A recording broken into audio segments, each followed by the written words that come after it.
the show, 5-Star Fam. I'm AJ, and this is Marc. And wherever it is you get your pods, subscribe, share, and leave us a good rating. This segment is sponsored by Thinking Man Tavern, a cozy Decatur neighborhood pub. Grab a tasty beverage from a wide variety of selections and a plate of something delicious from the menu. To go, check out Thinking Man Tavern. Welcome to another 5-Stripe Weekly episode, and yes, it is a new season upon us, a new kit as well. The secondary kit was unveiled, and there was the last preseason match as well. But let's get into that new kit. It's called the Forest Kit, or the City in the Forest, and definitely interesting. You know, some mint, some green. Definitely something that is a bit different, a bit of a departure from what we've had before. And there's like this kind of geometric shape that's on the kit, and then the shorts themselves are white, and then kind of that mint green for the sock. Yeah, what do you think, Marc? Overall, it's not bad. I like it. I wouldn't say I love it necessarily. It's a kit I may get in the future. You know, I mean, personally, I don't buy most kits when they first come out. That's just kind of a personal choice thing. I did buy the Unity kit. I did like that one because, felt like it was different enough from what we've gotten before. In this case, I was always excited about the colorway. I guess because it's funny, like at this point I feel like the controversies, it comes with the tradition every kit launch, and so a lot of conversations online about it. I think this year we even got a think piece or two. It's fine. It's all good. Most of those people are going to end up buying a kit anyway, but I think the one thing I think that would have been, so they went with the Forest kit name, obviously, and the City in the Forest nickname, played that up a lot. Talked about the sustainability angle and, using recycled materials, which is genuinely, cool. No shade about that whatsoever. I think in terms of the forest, if they had done some foliage or some trees or something, some sort of distinct pattern, I think that would have been cool, because I thought they were going to go with a solid color. Now, of course, across the league there seems to be a sort of blue mint trend, and so Boston has a kind of solid mint kit as it is, and so maybe that was taken into consideration as well. So overall, I think it's a decent kit. Like I said, I may get it in the future. I'm probably good on kits for now, but not the best effort, not the worst. Yeah, and it's that. Yeah, the sustainability part is awesome. The 2-year lead up for most of the kits in MLS. You can tell with the rollout that they put out there, the effort that is completely that goes into this. And so it's definitely absolutely commendable. The Piedmont Park event looked amazing and looked like a mini music midtown of sorts, and so definitely I think pats on the back for the marketing team, for the team for putting that all together. Now, how mint comes into play for the actual city of Atlanta and greenery, it's are we, do we have a whole bunch of mint trees? What does this have to do with? And so sure, City in the Forest, all that, but if we're gonna go with maybe say what's I forget the tree that's most common in Georgia, maybe it's pine, maybe it's one of those. I can't remember, but I feel like it's pine trees, right? Right. Off the top of my head, that's what comes to mind. Yeah, and so there's definitely a level of something that maybe it's that, like a pine green or something. Okay, yeah, that actually kind of, I think is a little bit more poignant. But either way, I like the kit itself. I will say I like the kit itself. The shorts, yeah, Yeah. what? But I get it. Totally It's agree. gotta be a little bit of a contrast. It's maybe like the strawberry and concrete one that was from 2017, where they wore the white kits with that, or white shorts with that kit, only because if it clashed with another club's on the field, then okay, you have your chain shorts too. And the strawberry and concrete with the strawberry shorts, I think, looked a lot better. And so hopefully we have a chain short with the mint color. That would be a lot, I think, a lot nicer, a lot more interesting. But either way, there's definitely some level of, I think they need to be able to spruce it up just slightly on occasion. But so moving on from that, though, there will be a little bit of a forest kit tour that will go throughout the city and the state, so that'll be fun. So they can check out at Pullman Yard, at Plaza Fiesta. Good old Plaza Fiesta. One thing I will say, in terms of the mint collection, I guess this is going to be, like the hoodies that they've been wearing, I think, on their travel days or whatever. I would buy that hoodie for sure. I like that color overall. Depending on what gear they roll it out with, I might get something from that collection. So, yeah, no, exactly. It's there's some good things to like about it for sure. It's it's one of those things where that's why, like the Parley kits, some of the other ones that are kind of a little bit a different color, but still Atlanta United colors, or maybe the logo and other stuff like that.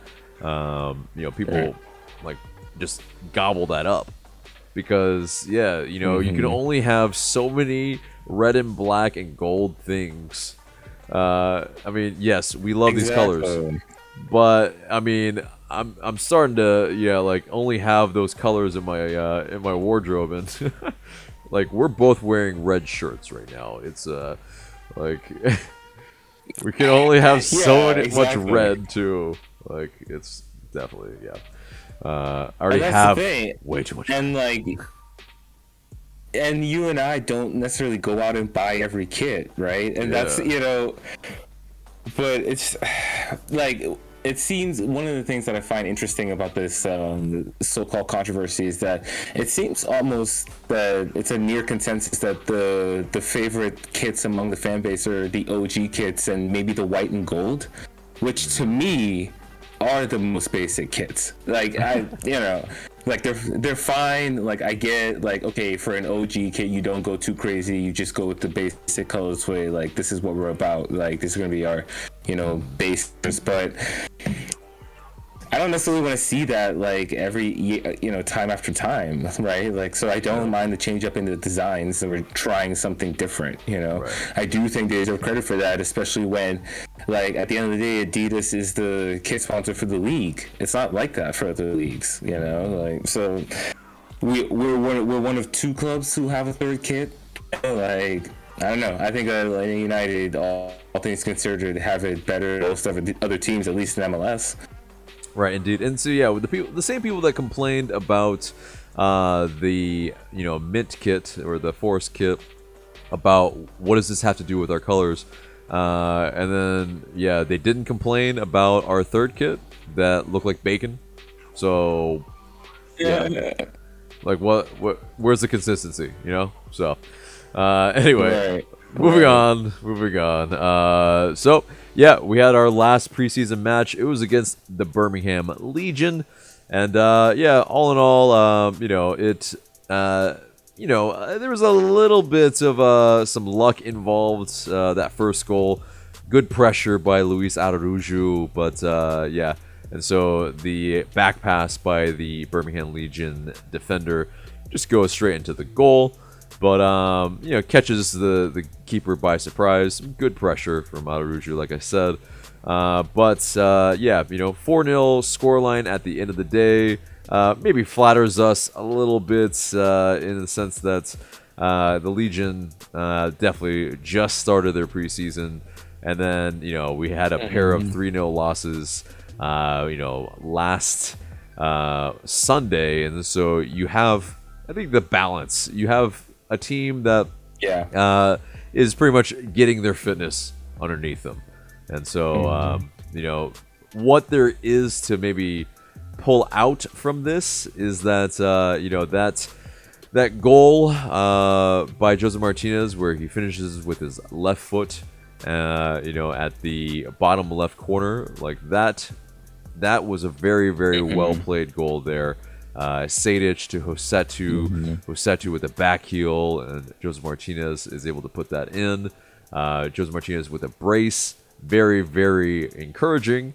Because when Jose Martinez, he sees that back of that net bulge, that it's a little bit trouble for the opposition for sure.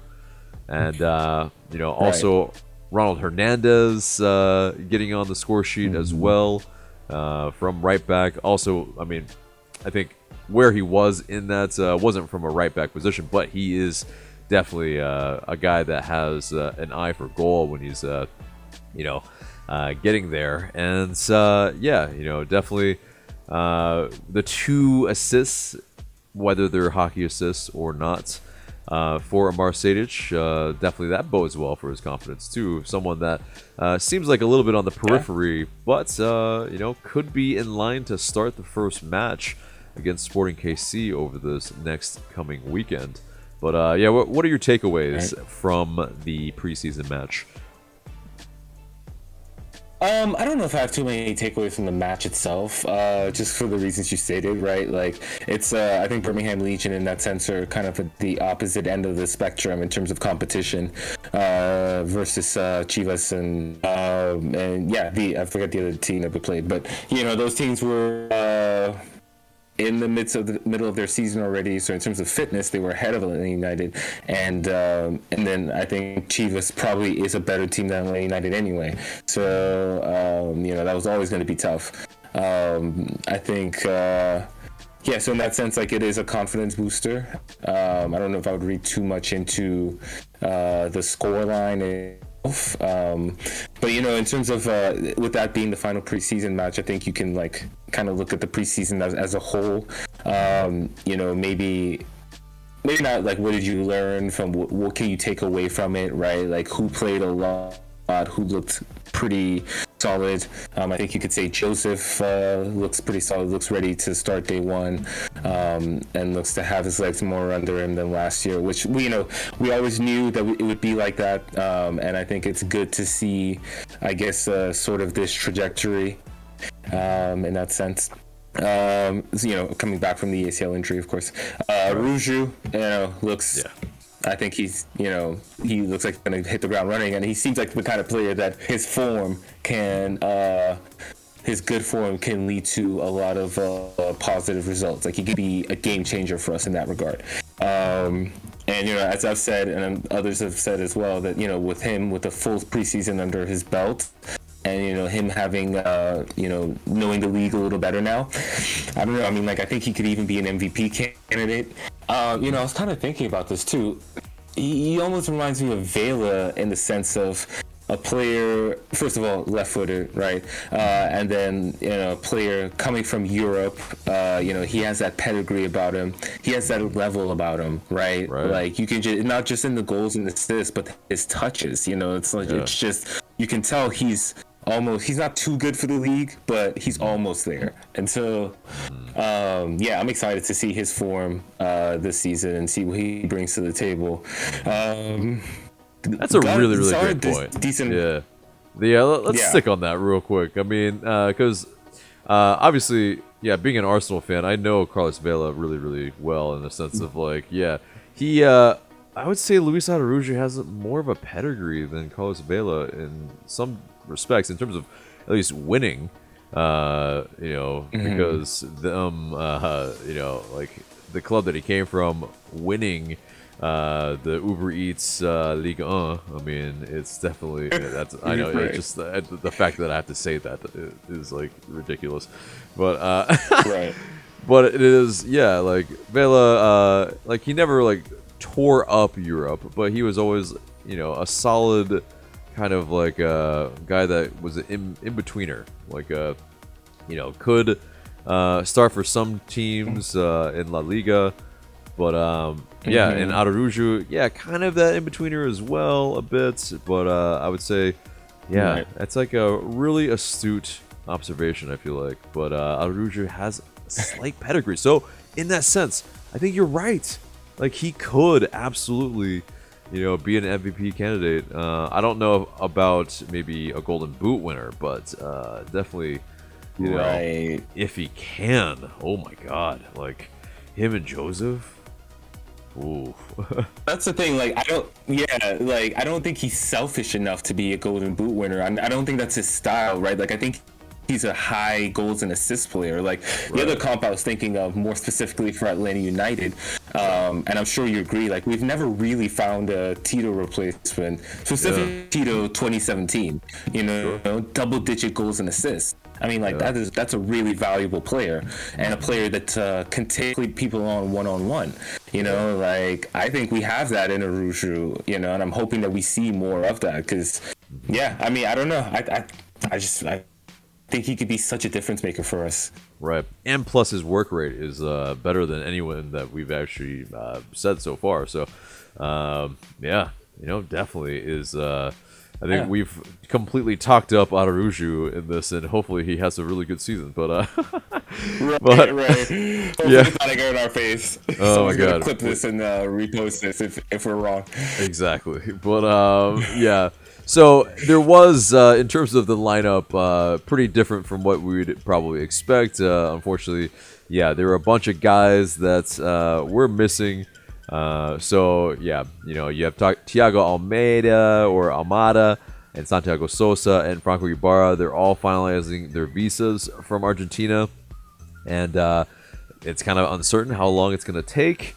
You also have Alan Franco, who will be suspended for the first match due to that red card in the last match of 2021. And then also Jackson Conway. So both of them played with the twos on Saturday. And then, yeah, you also have, just like Moreno and Lennon. They're still returning from injury. So, you have kind of a makeshift squad that played this match and probably may start the Sporting KC match. So definitely something almost of a preview to see how the chemistry really aligns together for Atlanta United. But now, 4-0 to end the preseason, I think is a good little like confidence booster. And going into the season against always a really tough side in Sporting KC. But moving on from that, so Dom Dwyer, who also played this match up top with Jose Martinez, which is definitely a bit strange, but definitely happened. And yeah, it was it's something that Gonzalo Pineda has pretty much mentioned that he's very likely to be signed very, very soon. And so Atlanta United, probably technically this week, if it were, I would imagine anyway, it would be this week because the season's starting. But Kubo Torres, that kind of role essentially would be what he would be on, kind of the league minimum, kind of mentor role, maybe for the younger players, whether it be other forwards or just other players on the team. But I guess we could do worse in that, maybe. I don't know. It's yeah. I think at this point, yeah, you just take at least a goal, and you'll be better than what we were doing in that same roster slot. But Yeah. anyway, that's no shade towards Kubo Torres, it's but just- yeah. It's yeah, I know, right? No, seriously, but it's peak MLS that this mentorship role, league minimum that doesn't count against the salary budget is a thing. I didn't realize it. I didn't see the not counting against the salary budget thing. I mean, like that's a cool little mechanism for like Atlanta United to use. Yeah, it's fantastic. But yeah, yeah, right. It's like, hey, you want to do this mentorship role thing for us and use it as a way to get back into football, like, right. And to Dom Dwyer, who, he's had his struggles, right? And then, so of course, like we had our comments and you say banter about Kubo Torres in the past, but I think ultimately what we can admit is that we never really wanted Kubo. Nobody expected Kubo Torres to play as much as he did. And it was a combination of factors as to why that was the case.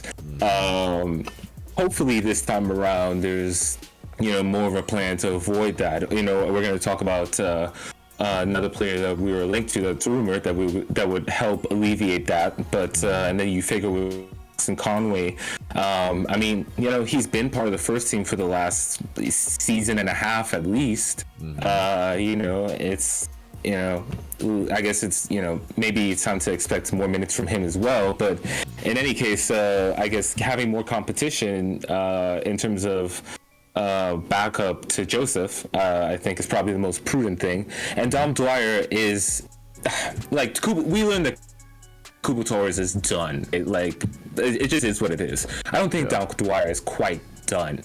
Yeah, at the MLS level, anyway. Yeah, I think exactly.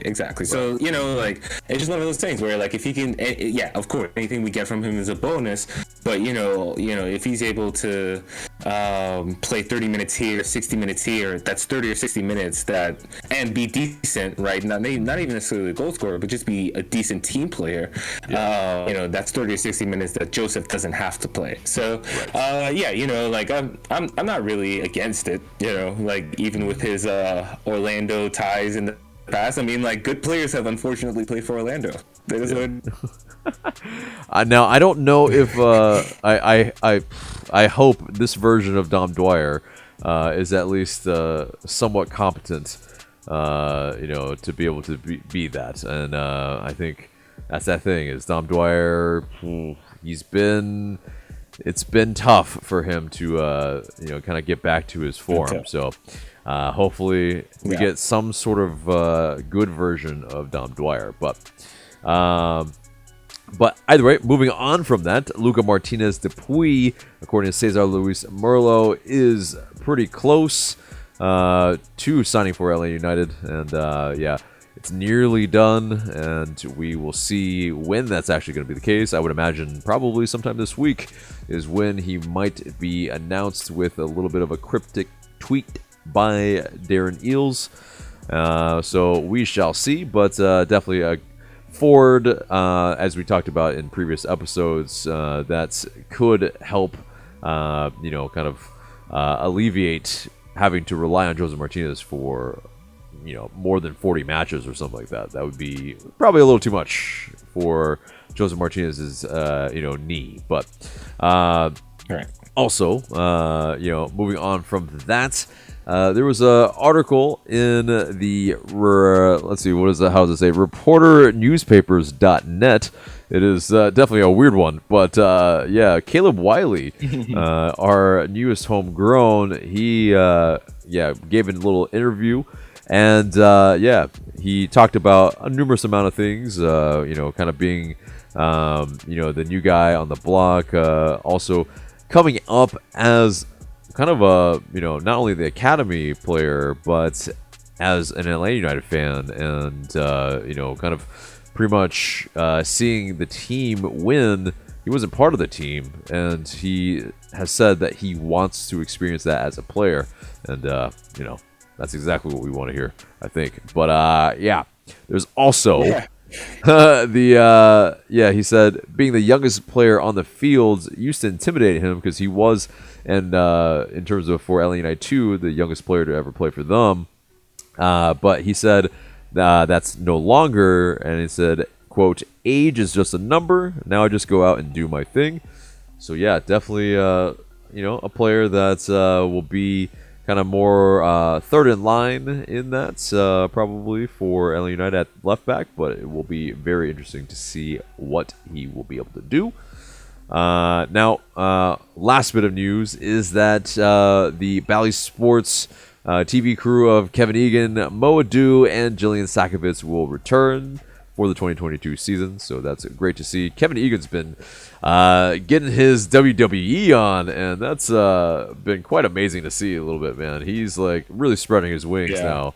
Like there's not always been a correlation between WWE and LA United, but Kevin Egan is now mainly that guy that is the connective tissue.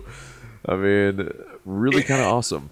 Like, really didn't expect it would be Kevin Egan, but dude's killing it.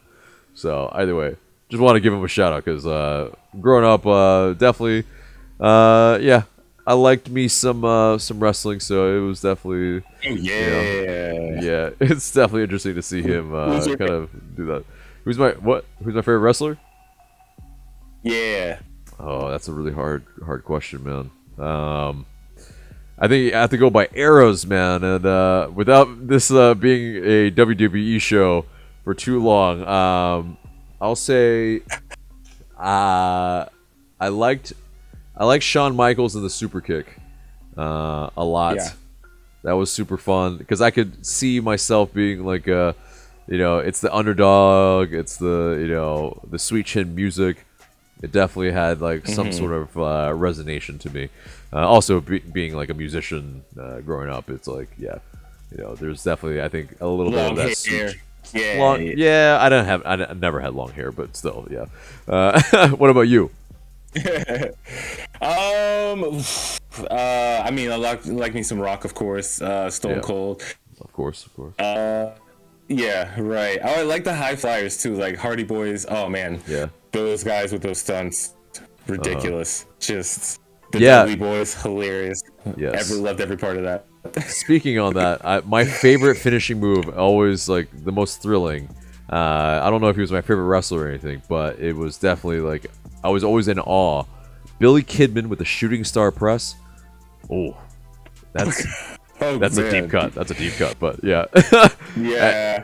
Like the basically he would go like backwards and then like land on his like almost head and his back on someone's chest, and it's just like how he didn't like just hurt himself terribly every single time. Yeah. Is a wonder. Seriously. Either way, excursion from LA United done. Onto the match preview for this Sunday. It's against Sporting KC. It's 3 p.m. at Mercedes-Benz Stadium. It's like one of the super rare ones, maybe since like 2017, that we've had the first match. Like. Yeah, in Atlanta. So it's like, we know it's gonna be a blowout. It's gonna be not in terms of like the scoreline, but in terms of like how many people are gonna show up. And that's the hope anyway. And hopefully, all the protocols are under control and all that. But speaking on Sporting KC, it's Peter Vermes, their head coach, 13 years underneath this man who. Definitely, one of the best coaches in the league for sure. Or 14 years. That's going into year 14, of course. But they have lost some key players a bit, and one of them is Illy Sanchez. He's one of their longtime midfielders. Now, also Jalen Lindsay, homegrown right back. And unfortunately, he has moved on to Charlotte FC. But they have brought in a couple of key players, Logan Ndembe and Robert Voloder, and also Nikola Vujnovic. And so definitely they have kind of replenished the coffers a little bit with especially with Vujnovic, the DP forward. Of Alan Puido, probably out for the whole year, so definitely they need some sort of a guy that can actually do the job for them up top, and it might be Shelton for them.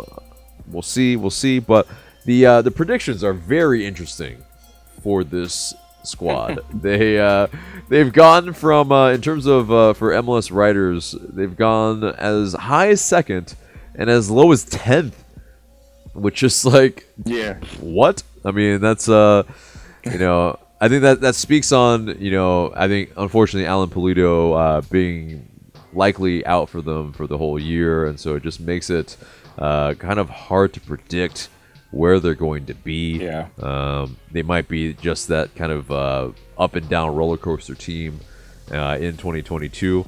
We'll definitely see. But I mean, they have a really pretty decent roster. It's just it's the whole MLS thing. You might have to, unfortunately, you might be a little top heavy, and so it'll be very interesting to see how they will go about it. But for Atlanta United, of course, with us, we have we brought in some players, mainly in Thiago Almeida or Amada, that will be tasked with a lot of the chance creation.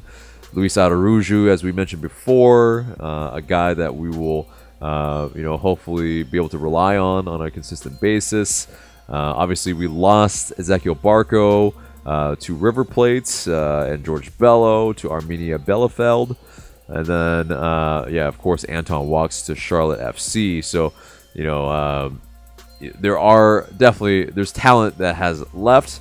But, Ozzy Alonso coming in, that veteran defensive midfielder definitely will, I think, help not only Santiago Sosa, but Franco Ibarra as well, to be able to, get them a little bit more kind of that wily veteran experience that's, they can really glean from.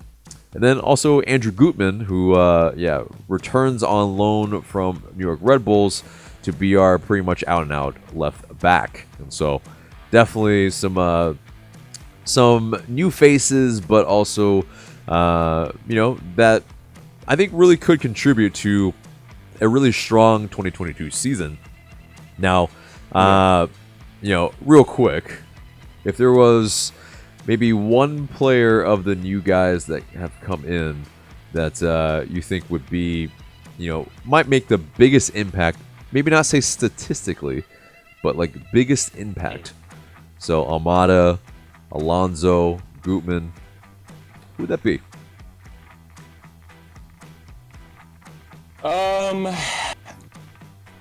So I'm not sure. I think Almada would be interesting, right? Because obviously he comes in with that biggest profile, but I am curious as to how the team goes about this and whether they try to bring him in slowly and maybe go a different approach from Ezequiel Barco. Now, as you've pointed out, it's not the exact same comparison, so maybe his transition will be a little more seamless in that regard. But if it isn't, right, I think Atlanta would be smart to allow themselves not basically put pressure on themselves to play Almada, right? If he's got to come out of the lineup, if he's not necessarily ready to make a contribution right away, or he needs rest or what have you. I mean, look, at the end of 2018, on the way to winning a championship, Barco was coming off the bench, right? So that could happen. I think Gutman has a good chance to be a regular starter for us. And he was a solid player for Red Bulls last year. And I think Red Bulls defenders in general tend to be solid. So I don't know. I mean, replacing Bello is kind of a big shoe to fill. And so I think it's that kind of thing where Gutman could just end up holding down the position for the most part. So. Yeah. Yeah. Well, I know I put you on the spot there, but yeah, I think me personally, I think Gutman has that that shot of being, a player that, well, I mean, in terms of, direct kind of competition, he's got Mikey Ambrose and Caleb Wiley, behind him. That's essentially, yeah, it's his to lose, really. I mean, he is the guy that's, I think will be the out-and-out starter. He, offers something different from George Bello, a little bit more, even like, back to goal, a little bit more, possibly even more direct at times, where he's got an eye for goal. And so, a guy that's, definitely just a little bit more in terms of maybe finished product per se out there. So, it'll be very interesting to see what Andrew Gutman can do. But getting into Sunday then, it will be at the Benz. It likely will be sold out. It will be a great atmosphere. And for all the 17s that have been starved for Atlanta United football or soccer this offseason, it will be very, very great to get out there again. Now, who will be the starting 11? That's what we will try to predict here. And getting through the lines together, of course, Guzan, our captain, of course, is in there. Now that, the defenders and what the shape will be, what do you think? Yeah, so we saw a fair bit of Hernandez, so I think he'll get the started right back, especially with Lennon having to come back from international duty early because of a minor injury. So I think they probably won't press him into action right away. Of course, as you mentioned, Alan Franco is missing this game due to suspension. And I think Campbell has been playing a fair bit amount. I think we'll see more minutes from Campbell overall this season. And so I think he'll get the start next to Robinson. And of course, we just talked about Gutman. And I think he will get the start at left back. Right. And so, likewise, same thing for me. It's I don't think we're gonna veer too hard from that last match in preseason, because how many people pretty much are not match fit, really, and that's really difficult, I think, to really change it around for guys that haven't really built up that match fitness. But into the midfield, well, for me, I've got Sejdic and Alonso, and then Hosetu probably at that point of that attack a little bit more. But so a little bit more kind of a 4-3-3 of sorts, at least in my thinking. But who's in midfield for you? So I am also thinking a 4-3-3 shape. In the midfield, I have sort of the traditional reverse triangle shapes, and so I have Alonso at the sort of flanked by Hosetu and Tyler Wolf. As we've talked about the potential absences of Almada, Moreno, Sosa, of course, Ibarra. So, I think that with that, Wolf actually is a good chance that he gets a shout. Mm-hmm. And into the forwards. For me, Araújo on the right. I think it seems to be that it will probably be kind of mirroring what it was against the Birmingham Legion. And so Wolf on that left side, and then Joseph Martinez up top, of course. Now, who do you have? So my three up top, Rouge on the right, Martinez in the middle, and so they did say that Moreno was close. I think they were playing it safe for the final preseason match, but I think there's a chance he will get the start on the left wing. Yeah. Now, he hasn't really been able to be match fit, really. He hasn't played a ton.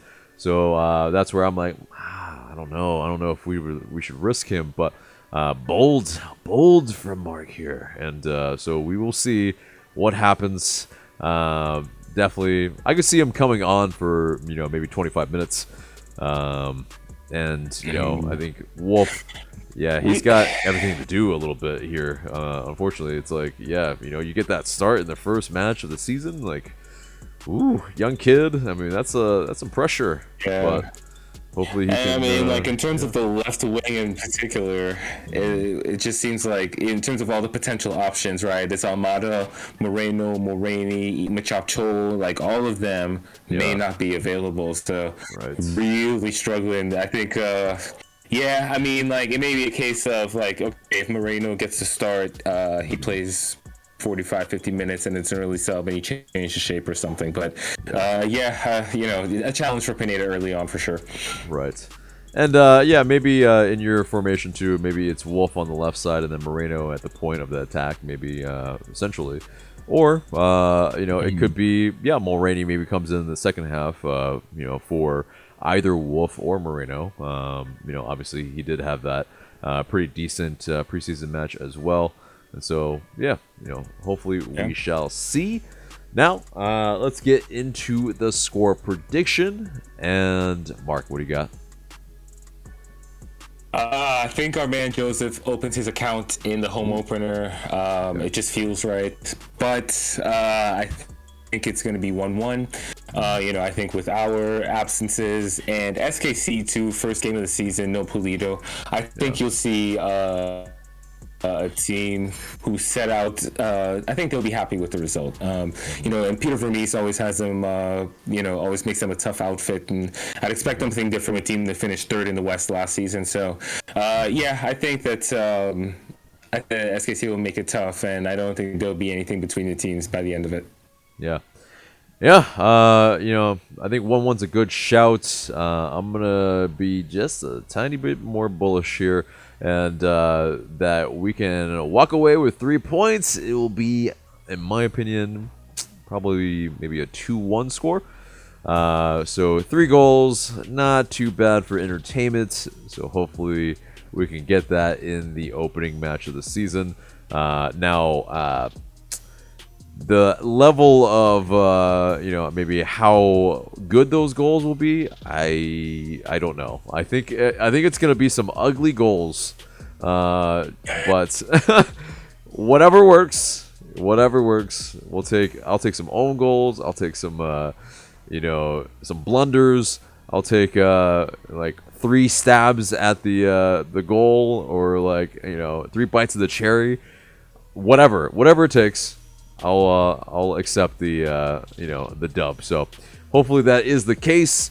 What do you guys think? Let us know in those comments below. And that pretty much does it for the episode, except for the question of the day.